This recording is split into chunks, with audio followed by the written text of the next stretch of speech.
Good morning and happy Thanksgiving. Thank you for watching a special edition of Thursday Kickoff Thanksgiving edition. I'm Fidel Barraza alongside with me, Jerry Martinez, Kendall. Oh, I'm sorry, not Kendall Whitley, Walter Stringer. What's going on, fellas? See, so you guys throw me off. Once one person's gone, I have it like remembered and I just go like that. So, but again, happy Thanksgiving. Thank you everyone out there for watching us. Let's get to these games, guys. So, first game we got up, we got the Detroit Lions hosting the Chicago Bears. The Bears right now are 3-point favorites. Jared Goff is expected to start for the Lions, and of course, Andy Dalton will be starting for the Bears. Hey, Jerry, what do you think? well, look, man, I'm going to tell you this right now, man. Today's such a great day. We get to spend it with our family, our loved ones, our friends. The nice text messages I've been getting. I love them. Um, but I will say this: the one thing that I've always remembered is the Detroit Lions always show up on Thanksgiving. I don't know what it is about the helmet, the Silver Rush helmets. I just don't know. I know Andy Dalton looked good last week, with the Bears. But I don't know, man. The over under is 41.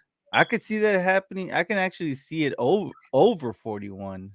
I've seen some crazy things, and I'm expecting a wild game from the Lions. I don't know. Call me a wild card here, but give me the Lions over the Bears, man. They upset the Bears. So Jared Goff is. You guys get your first win. You guys don't go that 0-17. Oh man. Oh, 16-1.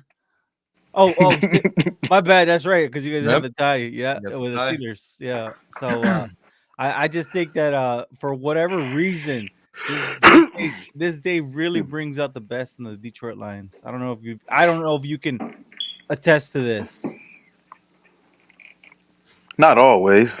I mean, we've laid some stinkers on Thanksgiving, But but has Thanksgiving been one of your better days? it used to be.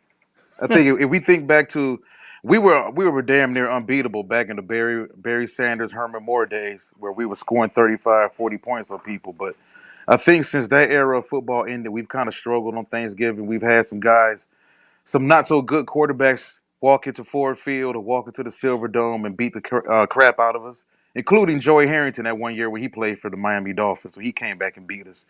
So I think this year is a little different. I'm pulling for my team, of course, got the hat on. But the problem is this team has struggled mightily to score the football, especially through the air. We haven't scored 20 or more points in 9 straight games, Jerry.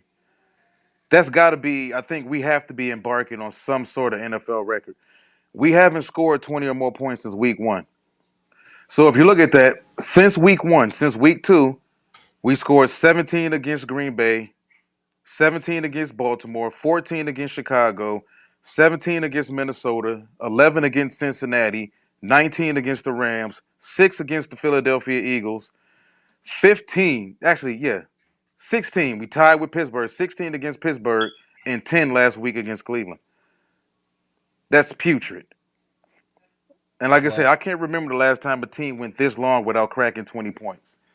We can barely crack 19 points. man, but I'll tell you this: that that when you guys went against Steelers, that was a telling time that this Lions team has not completely given up. I mean, they did. I mean, the only thing was they were just having a hard time punching it in. But Yeah, well, I think it's Thanksgiving. Come on, Walt, let up a little bit, man. I, Hey, you just I speaking the took. facts, man. No, I Listen, know. I'm It's not all gonna good. pick against them. I'm not gonna pick against them, especially considering the fact that the Bears. I'm taking the Lions for one major reason. I think the Bears they're in a situation where they don't like their coach, and the Lions do like their coach. So that should mean something today. So if a team with no head coach comes into here and beats us today, I don't know if we win a game because going back over the past few weeks, I felt that this particular game was pretty much the only game left on the schedule that was gettable for us. I'm not even sure we can beat Atlanta in 3 weeks because Uh, Atlanta has the ability to throw the football. I'm Yeah. just be honest, like we can't defend the pass, and the defense. Honestly, people rag on the defense. The defense has actually been a bright spot for us and has gotten better as the season progressed. The running game has gotten better. The passing game has consistently declined, though. Well, here's the thing. So he's had a hell of a week so far, right? With the rumors coming out, Pro Football Talks Mike Florio reporting that after this game that the Bears were going to fire him. He's since then came out and said those rumors are false. He was at a Chicago Bulls game and they were chanting fire Nagy. His son was playing football and he was in one of the games. They were saying fire Nagy. So he's had a tough time. I'm pulling for Nagy today to get a win. I really am. It's a horrible situation. For How him. dare you? What do you mean? How dare How me? dare you? What do you mean? Against us, you pulling for Nagy? Yes, I'm pulling for Nagy and the Bears, and I think that's going to happen. I like the Bears and I like the over. I will His say, team doesn't like him. look, I'm gonna add a couple things, man. I don't know if you guys look at the stats or anything, but do you guys know that the Bears are averaging 16 points a game? And did you know the Lions are averaging 15.9 points a game? You're talking about a very, very Hey, close. hey, It's a Throw those very round stats it out close. the up. window, bro. It's Thanksgiving. Yeah, I'm Hey, just round it telling you, man. I like the Bears and I like the over. I think Montgomery has a big day. I think that a lot of it's going to come down to who can get more first downs. And right now, the Bears are at 34% third down efficiency, and the Lions are at 35% efficiency. So we actually have a relatively close game. Yeah. I understand that the Bears have a better future ahead of themselves with Justin Fields, rightfully so. But the Lions had the opportunity too, but they decided to build their lineup, which it's the right thing to do. You know what I mean? So either which way, I don't know, for whatever reason. I'm being honest. I feel that the Lions have done very well on Thanksgiving, regardless of who plays at quarterback. I know that we've been accustomed to Stafford these last couple of years, but this year I think that Jared Goff will step up, and I feel that this is the first win coming on to them. So And here's the other thing too. So both of these teams, they're not going to make the playoffs. Well, maybe the Bears, but they're going to have a really hard time making it. So they're auditioning for next year because I mean, ideally, these two rosters are going to look different next year, right? I mean, who are going to be players that the Lions are going to want to keep, who are players that the Bears are going to want to keep. So it's auditioning for both of these teams today as well. we'll I see. think for the most part, at least on the Lions' perspective, on their side, we're such a young football team. So I'm pretty much everybody's going to be back. Their offensive line is going to be the same next season, except for Tavai, who's actually out today. The running backs are going to be back. Not so sure about the quarterback position, but And Hawkinson's that's going the to be biggest back question at mark. tight end. Yeah, yeah. Well, Hawkinson's going to be back also. I'm pretty sure the 3 or 4 guys you see starting at wide receiver today won't be starting next year, other than Amon-Ra St. Brown, who will probably be the slot. Um, Cornerback position, there's a lot of young guys back there. I think we could use a young safety back there. There's going to be a lot of turnover, I think, in the linebacker position for sure, though. So let me ask you guys this really quick. So if the Bears do lose today, do they fire Nagy? Yep, I I mean, believe so. I think there's too much smoke going around the situation right now for it to be false. yeah, I mean, when they say it, what's the old saying? Where there's smoke, there's fire. I mean, why would that report even come out? That would be something kind of hush, and that's because the Bears have been a notorious team to not do midseason Yeah. firing. So it's kind of weird. All right. Well, let's move on to the game of the day, which is the midday game between the Raiders and the Cowboys. Cowboys right now are 7.5-point favorites. Under over is 51. Man, I cannot go against my Cowboys, man. The Cowboys, man, they love to break our hearts. They build us up and then they tear us down. They build us up and they tear. It almost sounds like a relationship sometimes, right? A full on relationship, husband and wife. But hey, man, I think if anything, we learned a lot with the Cowboys. Last week, I think they saw themselves against the Chiefs already, and they've seen themselves against the Buccaneers. They just made some mental mistakes, and I think that going forward, I think that the Cowboys are gonna this because I mean you're talking about Dak Prescott. That Dak Prescott's still a relatively young man that's trying to find his way and trying to win a championship for these Cowboys. I think if anything, he's going to learn from these mistakes. He's going to adjust, he's almost become like a real true leader and coach, so to say, right? Because he's doing he's making adjustments as the weeks go by, and I think that come these tough games like the Raiders and I believe they're going to face the Cardinals down the line. Mm-hmm. Also, there's a couple games down the season that will be difficult for the Cowboys to. It's not going to be an easy win, so to say. So in this case, I feel like this is going to be a good test for the Cowboys because you got a quarterback in Derek Carr that can air it out. I know that the Cowboys defense is going to give up a lot of yards as well in the process. But man, I'm gonna be a homer. Give me the Cowboys. And this could be an over game. It could be over 51 points, man, because you got both quarterbacks that could just toss and fling that ball around. Yeah, I agree with Jerry for the most part. I'm going to take Dallas, despite the fact that they're still missing Cooper, their number one target. Uh, Zeke's been limited. Pretty sure he's not going to play today. And another reason I think this is a huge game for the Raiders, not the Raiders. This is a huge game for Dallas, considering the fact that they got four of their final six games are on the road. So after this game today, they're at New Orleans, at Washington, at the New York Giants. They host Washington, host Arizona, and finish the season out at Philly. And we all know how tricky that Tough game at the Philadelphia end of the game, year. that game at Philadelphia can be for the Dallas Cowboys late in the season. So I think this is not necessarily a gimme game considering the fact that they've had some injuries on offense, but I think this is a game that defensively and Dak should be able to figure out a way to get this W. Well, look, I'm a homer as well. I mean, the Raiders need to win in the most desperate way ever. I mean, for the whole coaching staff, the players on this team, because I mean, look, if they don't make the playoffs, the whole coaching staff is probably gonna be gone. I mean, obviously they've been going through a lot of different issues. Henry Ruggs, John Gruden, Derek Carr as of late has not been playing great.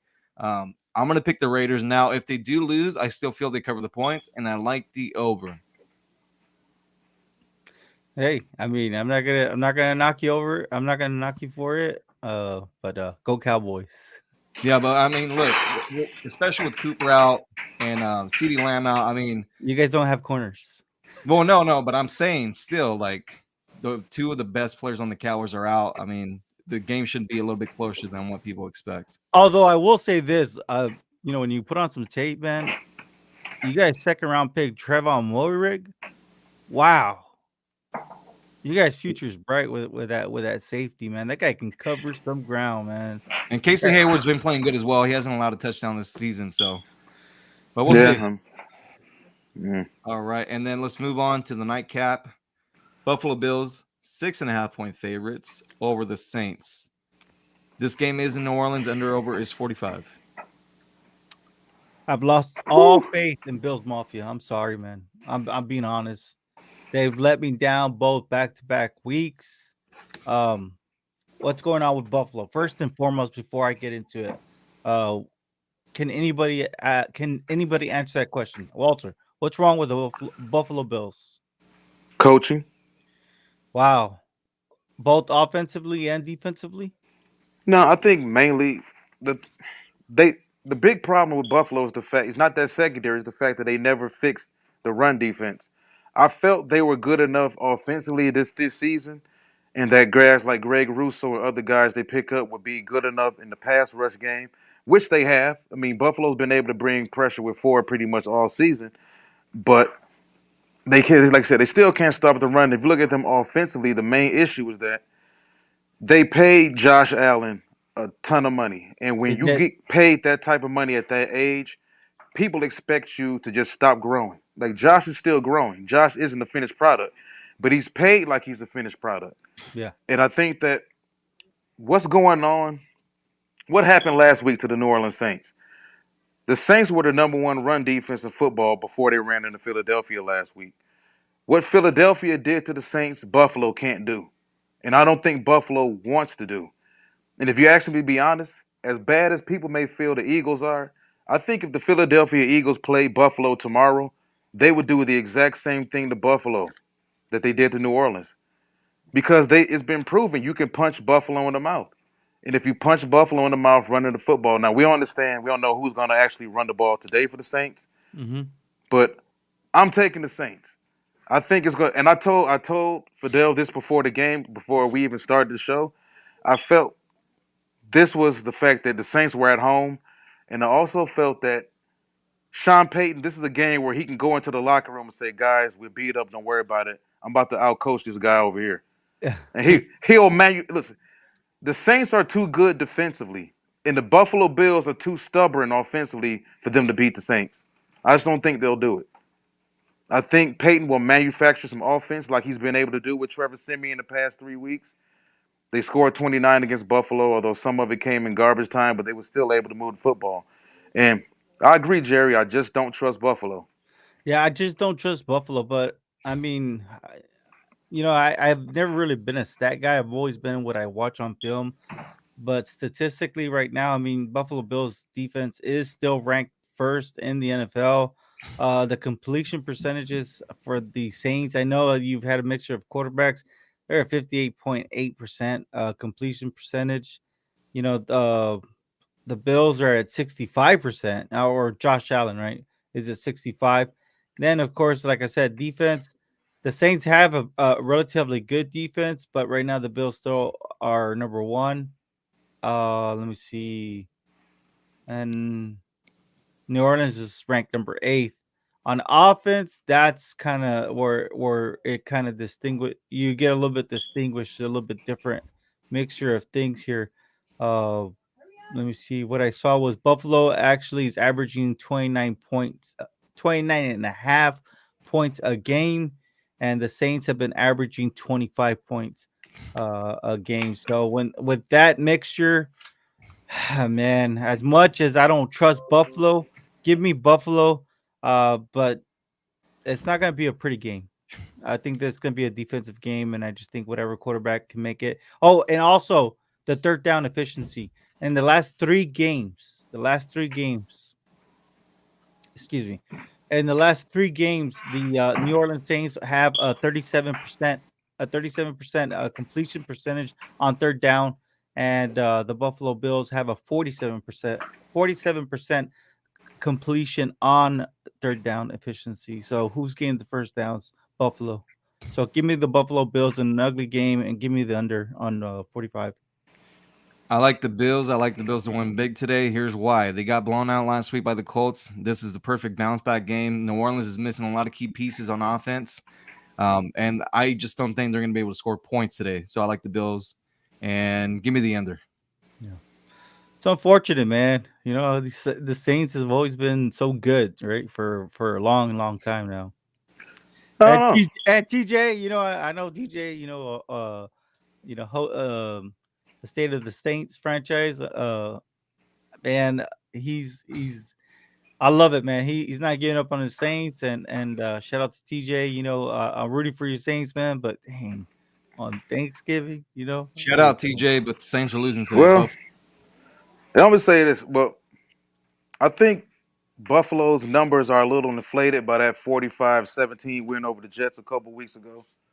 Because if you look at it, they scored 15 against the Colts last week. Didn't they shut out the Texans too?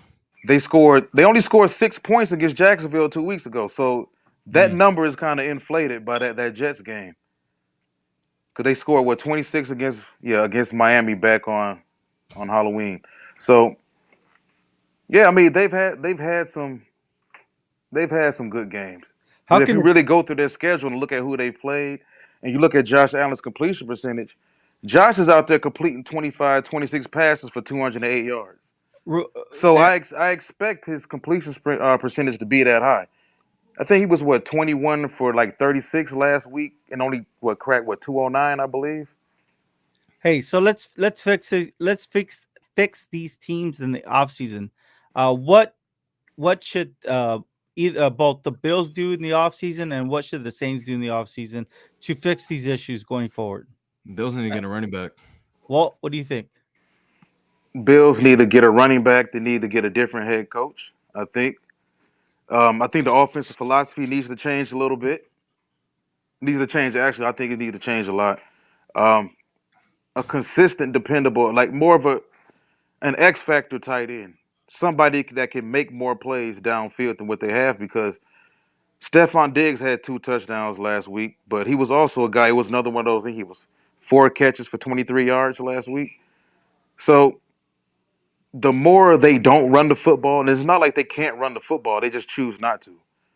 Normally, when running backs in that system get the football, they have 5.6 or 5.8 or 6 yards, and then they'll just McDermott to just shut them off with 10, 11 carries, and then that'll be it for the rest of the game. So I think they need to get better against the run. Um, get some younger guys in that secondary too. You can't afford to keep everybody in that secondary. Just keep paying that guys either. So if they can get better against the run, basically get better at the line of scrimmage, I think on both sides of the football. What about the Saints? Is can we just say quarterback, or is Jameis Winston the answer? Answer as in Super Bowl. Yes, franchise quarterback. James is playing well this season, so I'm the way I knocked him when he wasn't playing well. I got to give him credit when he was actually playing well. He set out, was it last season? He sat on the sidelines. He learned from Drew Brees. He humbled himself. He came back this season. They were able to make big plays down the field. And I think that's the biggest thing that Sean Payton is missing right now. When Jameis was in there, he was able to get some play action, get some splash plays downfield. They don't get that anymore. So I still think he's doing a hell of a job coaching wise. I think Saints need to get healthy.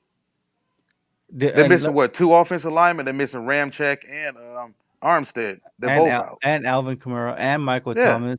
So let me that's a ask good you. football team. They're not healthy right now. Okay, last question is it time to cut ties with Michael Thomas? Hell yeah. Okay, so obviously He you're ain't saying that he ain't that damn dynamic to put up with all this, man. yeah. So you're saying the offseason maybe they should invest into wide receiver then. Mm-hmm. Yeah. So first round pick, maybe a wide receiver for the Saints in the offseason can get them over the hump. Well, that was my prediction. Buffalo Bills. Thank you, Walter, for giving us a little insight. And I know you didn't ask me, but I'm gonna go ahead and answer the question as well. So Oh, I you just think said the Bills. you said running back. That's why. Yeah, but for the Saints, so Bills they need to get a running back. They should have done it this offseason. I'm not sure why they didn't do it, but that definitely would have helped out Josh Allen in this offense. Now with the Saints, the biggest question is going to be the quarterback position. Are you going to bring Jameis back from the injury? If not, I think they might draft someone. I'm not too sure what this free agency class looks like this offseason as far as quarterbacks goes. We might see a lot of quarterbacks move around. I mean, we don't know what's going to happen with Russell Wilson, Aaron Rodgers. I mean, I don't think Russell's going to go back to Seattle. So, and then Michael Thomas. I mean, I think you got to let him go. You draft another receiver. Yeah, because the Saints, even though they're still able to make some moves, they're still in cap hell, man. Yeah. Especially next year. So, Saints. I mean, and you look at what the Rams do and other teams, what they'll do is how they wash their money, right? It's weird, right? So I'm pretty sure that that's all the Saints have to do, and I feel that they have the best coaching staff in place. It's unfortunate for the Buffalo Bills because for a moment in time, the offensive coordinator was actually seen as a potential head coach for a team, right? And Brian DeBall, right? And it's just so unusual how they've been struggling, especially in offense these last couple of games. You should have took the job in the offseason. He should I have. think he was offered a couple jobs. I don't know if he's gonna get offers this year, but Yeah, he might. I think he could have signed with the Chargers, but I think he took too long, and Brandon Staley stepped in for the Chargers. Hey, and Well, then let me ask you guys a question yeah, about the Saints. You think there's any chance they trade somebody on that offensive line? Because they got a lot of money tied up in it. It's a lot of talent on that offensive line. There's a lot of money tied up in that offensive line. Well, who I would you mean, say they would trade? not really because Cesar Reese and what's the other kid? I mean, those guys are still under their rookie contracts. Yeah, What's but I understand that too. From Michigan, Ruiz. Yeah, Yeah, but I but mean, there's still, they still McCoy from A&M. yeah, McCoy too. Ramchek makes a bunch of money. No He's way been they kind trade of Belichick. yeah. So Armstead also, he's a damn good player, but he's hurt right now. So I think when when you draft very well on that offensive line, you want to keep everybody. But it's like, yeah, the offensive line is great, but You can't have that much money tied up in the offensive line. So you're gonna eventually have to spend some money in some other places. I don't know if they really want to go out and sign any free agent receivers. Maybe you guys know who's possibly available this offseason. But I could definitely see them. I think this receiver class, draft wise, is going to be loaded with receivers. Oh So they yeah. could always get a young guy to come in. So and So the something a Saints little bit, playoffs. something a little different than Michael Thomas, right? Do you Who? guys think the Saints make the playoffs? Right now, they're the N- last seed in. no, I don't think so. I'm not ready to give up on the coach, man. I love Sean Payton, man. He's a former Cowboys coach. Yeah, that race in the NFC is tight, man. Huge game this season, this Sunday coming up between the Minnesota Vikings and the San Francisco 49ers. A lot of good games this Sunday. Hey, happy Thanksgiving, Lee. All right, guys. So thank you everyone out there for watching. Happy Thanksgiving. Enjoy it with your families. We'll talk to you guys on Sunday. Stay safe and enjoy the games. Happy holiday.